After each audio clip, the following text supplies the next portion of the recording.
दोस्तों, चीन आए दिन भारत के खिलाफ कोई न कोई चाल चल रहा है। साथ ही अभी हाल ही में पाकिस्तान को तुर्की ने बायरकटार TB2 ड्रोन भी दिए हैं। जिस हिसाब से इनकी तैयारी चल रही है उससे यही लग रहा है कि आने वाले कुछ सालों में चीन पाकिस्तान के साथ मिलकर कोई चाल चल सकता है। इन सब को देखकर भारत भी अपनी तीनों सेनाओं को मजबूत करने में लगा हुआ है। लेकिन आज के इस वीडियो में हम भारत में जल्द शामिल होने वाले कुछ एडवांस फाइटर जेट की बात करेंगे, यानी हम भारत के फ्यूचर फाइटर जेट की बात करेंगे। वीडियो के अंत तक बने रहें। पहला TEDBF। दोस्तों, इस विमान को TEDBF यानी twin engine deck based fighter नाम दिया गया है।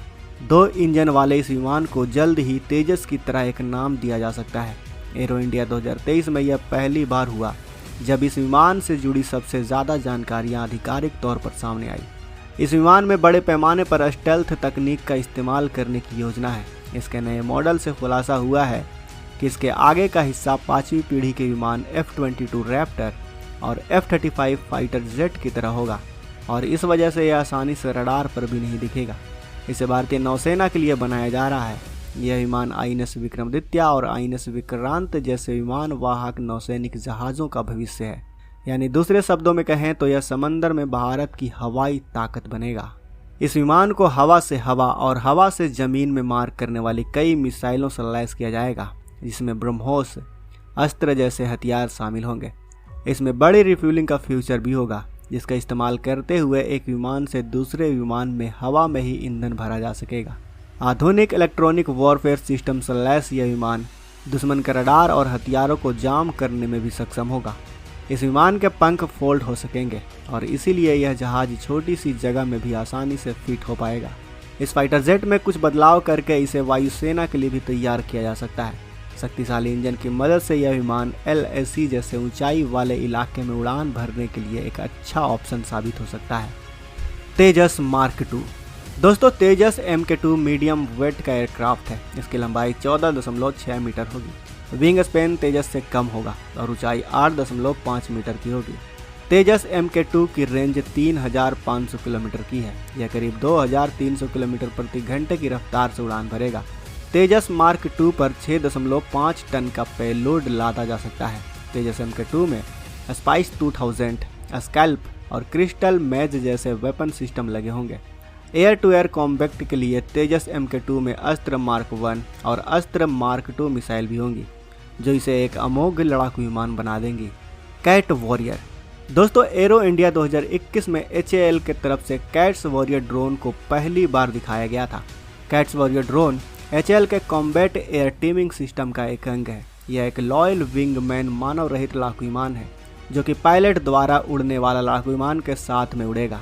इस कैट्स वॉरियर ड्रोन की सबसे खास बात यह है कि यह पायलट के इशारे पर दुश्मन की सीमा में घुसकर उसके ठिकानों पर हमला कर सकता है। यानी कि यह एक मानव और मानव रहित प्लेटफॉर्म का बेहद सटीक मिश्रण होगा, जो दुश्मन की बेहद चौकसी भरे हवाई क्षेत्र को भी भेद देगा। कैट्स वॉरियर ड्रोन हवा से हवा में मार करने वाली मिसाइल और हवा से सतह में मार करने वाले मिसाइलों से लैस होगा, ताकि हवा और जमीन दोनों जगह से दुश्मन को जवाब दिया जा सके। DRDO घातक। दोस्तों, भारत के रहस्यमयी स्टेल्थ ड्रोन घातक को हाल ही में एक परीक्षण के दौरान से देखा गया था।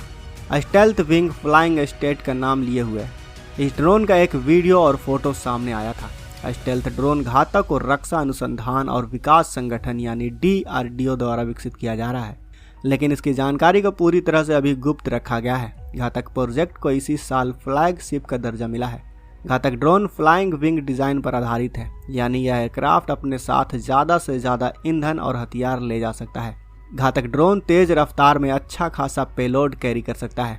साथ ही कई रिपोर्ट्स में यह भी बताया गया है कि यह अपने साथ छोटे न्यूक्लियर वॉरहेड यानी टैक्टिकल बमों को भी ले जा सकता है। यानी हम इसे भारत का पहला स्टेल्थ अनमैन्ड बॉम्बर भी कह सकते हैं, जिसे दुश्मनों पर सिर्फ तबाही बरपाने के लिए बनाया जा रहा है। ये अपने टारगेट को ऑटोमेटिकली निशाना बना सकता है। इसमें इलेक्ट्रो ऑप्टिकल सेंसर और AES रडार लगा हुआ है। साथ ही यह देखने में B2 स्पिरिट बॉम्बर जैसा लगता है। घातक के स्केल्ड डाउन टेस्ट बेड की पहली फ्लाइट पिछले साल जुलाई में हुई थी और पूरी दुनिया ने उसी दिन इसे पहली बार देखा था। इसका आखिरी परीक्षण इस साल के आखिरी तक होगा। AMCA दोस्तों एरोनॉटिकल डेवलपमेंट एजेंसी यानी ADA इस advance medium combat aircraft AMCO को तैयार कर रहा है। इस जेट की सबसे खास बात यह होगी कि यह पहला स्वदेशी 2 इंजन वाला फाइटर जेट होगा और इसका डिज़ाइन ऐसा है कि दुश्मन के रडार भी इसे नहीं पकड़ पाएंगे। यह फाइटर जेट आसमान में करीब 10 घंटों तक लगातार उड़ान भरने की क्षमता रखता है। साथ ही इसमें पायलटों को इतने लंबे उड़ान में किसी तरह की कोई परेशानी नहीं होगी। इसके लिए भी कई खास बदलाव किए जाएंगे। यही नहीं, इस स्टील्थ जेट में हथियारों और मिसाइलों को लोड करने के लिए कई खास इंतजाम किए गए हैं। आमतौर पर फाइटर जेट में मिसाइल विंग और जेट के नीचे लगे होते हैं और इनकी संख्या भी दुश्मन के रडार में आसानी से देखी जा सकती हैं। लेकिन इस स्टील्थ जेट में मिसाइल जेट के निचले हिस्से में अंदर लगे होंगे, जिसे इंटरनल वेपन बे कहा जाता है। इस खास फाइटर जेट को 1.2 से लेकर 1.8 मैक की स्पीड से उड़ान भरने के लिए बनाया जा रहा है। अगर हथियारों की बात करें तो AMCA में 14 हार्ड पॉइंट होंगे। इसमें 23 या 30 किलोमीटर की एक कैनन गन भी लगी होगी। इसके अलावा S8 rocket pods, अस्त्रा MK2, अस्त्रा MK3, अस्त्रा MK1, हवा से हवा में मार करने वाली NG-CCM मिसाइल, ब्रह्मोस NG, संता और हवा से ज़मीन पर मार करने वाली रुद्रम मिसाइल भी लगाई जाएगी। फूफा यानी फ्यूचरिस्टिक अनमैन्ड फाइटर एयरक्राफ्ट। यह भविष्य का ऐसा फाइटर जेट होगा जो दुश्मन को चैन की नींद नहीं सोने देगा। इसके लिए हाल ही में टनल की मांग उठी है। इसी के बाद से भारत के वैज्ञानिकों ने इसकी जानकारी दी है। कई रिपोर्टों के मुताबिक यह दुनिया का पहला 7वीं पीढ़ी का फाइटर जेट होने वाला है जो AI की मदद से उड़ान भरेगा। यह परियोजना अभी शुरुआती चरण में है, इसीलिए कहीं भी इसके बारे में ज़्यादा जानकारी साझा नहीं की गई है और न ही इसके प्लान के बारे में ज़्यादा जानकारी है।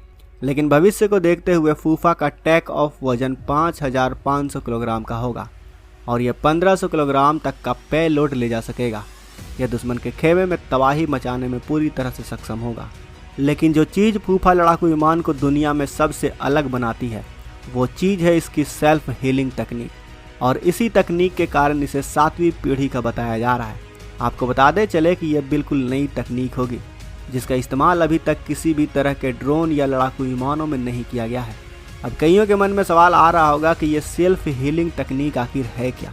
तो मान लीजिए कि किसी युद्ध के दौरान इस विमान में थोड़ा डैमेज हो जाता है तो यह लड़ाकू विमान अपनी सेल्फ हीलिंग तकनीक की मदद से खुद को ठीक कर लेगा, यानी इसे युद्ध के दौरान बेस में वापस लौटने की ज़रूरत नहीं होगी। साथ ही इसमें मिसाइलों के साथ साथ लेज़र वेपन भी लगाया जाएगा। तो दोस्तों यही है भारत के भविष्य के कुछ एडवांस एयरक्राफ्ट जिनकी ताकत का सामना अमेरिका जैसा देश भी नहीं कर सकता। आपको इनमें से कौन सा विमान ज़्यादा एडवांस और घातक लगा और आपको किस विमान की सबसे ज़्यादा इंतज़ार है, हमें कमेंट बॉक्स में अवश्य बताएं। साथ ही इन एडवांस विमानों को बनाने वाले वैज्ञानिकों के लिए वीडियो को लाइक करना तो बनता है। अगर आप हमारे चैनल पर नए हैं और आपने अभी तक इस चैनल को सब्सक्राइब नहीं किया है तो इस चैनल को भी सब्सक्राइब कर लें। साथ ही बगल में जो बेल आइकन का बटन उस पर ऑल पर भी क्लिक कर लें ताकि हमारी आने वाली वीडियो को मिस ना कर सकें। मिलते हैं अगले वीडियो में।